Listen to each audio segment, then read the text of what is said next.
খেলাপি ঋণের ভারে ন্যূজ তালিকাভুক্ত 5 ব্যাংক। পুঁজিবাজারে তালিকাভুক্ত 5 ব্যাংকের খেলাপি ঋণের পরিমাণ অস্বাভাবিক হারে বেড়েছে। ব্যাংকগুলো হচ্ছে হেবি ব্যাংক, ন্যাশনাল ব্যাংক, রূপালী ব্যাংক, ডাচ বাংলা ব্যাংক ও ব্যাংক এশিয়া।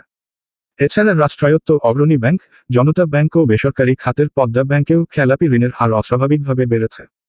বাংলাদেশ ব্যাংকের এক প্রতিবেদনে এমন চিত্র উঠে এসেছে।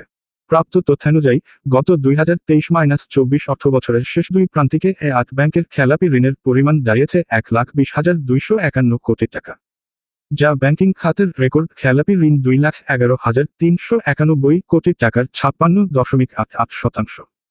গত ডিসেম্বর শেষে এই 8 ব্যাংকের খেলাপি ঋণ ছিল 66,252 কোটি টাকা, যা ছিল তখনকার মোট ঋণের 45.49%। তথ্য অনুযায়ী গত জুন পর্যন্ত সময়ে রাষ্ট্রায়ত্ত অগ্রণী ব্যাংকের বিতরণ করা ঋণের 30.59% খেলাপি হয়েছে।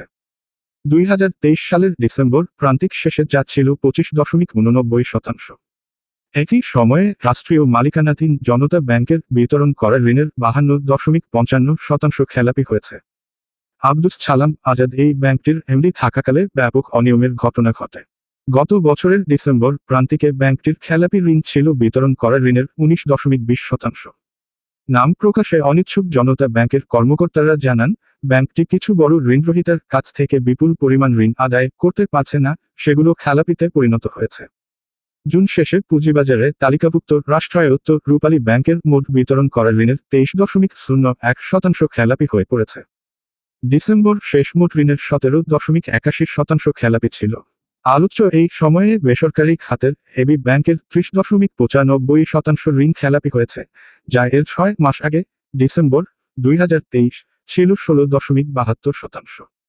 জুন শেষে বেসরকারি খাতের ন্যাশনাল ব্যাংকের বিতরণ করা ঋণের 48.97% খেলাপি হয়ে পড়েছে। গত কয়েক বছর ধরে ব্যাংকটিতে ব্যাপক লুটপাট হয়েছে। সম্প্রতি রাজনৈতিক পট পরিবর্তনের পর ন্যাশনাল ব্যাংকের আগের পর্ষদ ভেঙে দিয়ে ব্যবসায়ী ও বিএনপি নেতা আব্দুল আওয়াল মিন্টুর নেতৃত্বে নতুন পর্ষদ গঠন করে দেওয়া হয়েছে। গত ডিসেম্বর প্রান্তিক শেষে ব্যাংকটির বিতরণ করা ঋণের 28.92% খেলাপি ছিল। এছাড়া আলোচ্য এ সময়ে ব্যাংক এশিয়ার বিতরণ করা ঋণের 2,385 কোটি টাকা খেলাপি হয়ে পড়েছে।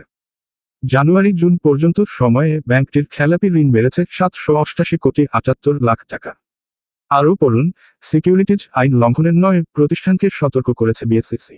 গত অর্থবছরের শেষ 6 মাসে ডাচ বাংলা ব্যাংকের খেলাপি ঋণ বেড়েছে 782 কোটি টাকা এবং পদ্মা ব্যাংকের বেড়েছে 3,001 কোটি টাকা। বিগত সরকারের আমলে দেশের ব্যাংক খাতে ব্যাপক লুটপাট হয়েছে।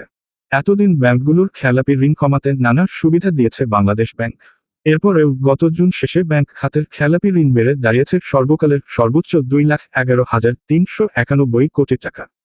বাংলাদেশ ব্যাংকের তথ্য অনুযায়ী চলতি বছরের জুন শেষে ব্যাংকিং খাতে বিতরণ করা ঋণের পরিমাণ 16,83,396 কোটি টাকা।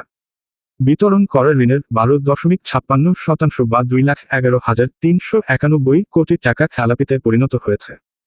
চলতি বছরের মার্চ পর্যন্ত সময়ে ব্যাংক খাতে খেলাপি ঋণের পরিমাণ ছিল 1,82,000 কোটি টাকা। সে হিসাবে জুন প্রান্তিকে খেলাপি ঋণের পরিমাণ বেড়েছে 29,000 কোটি টাকার বেশি।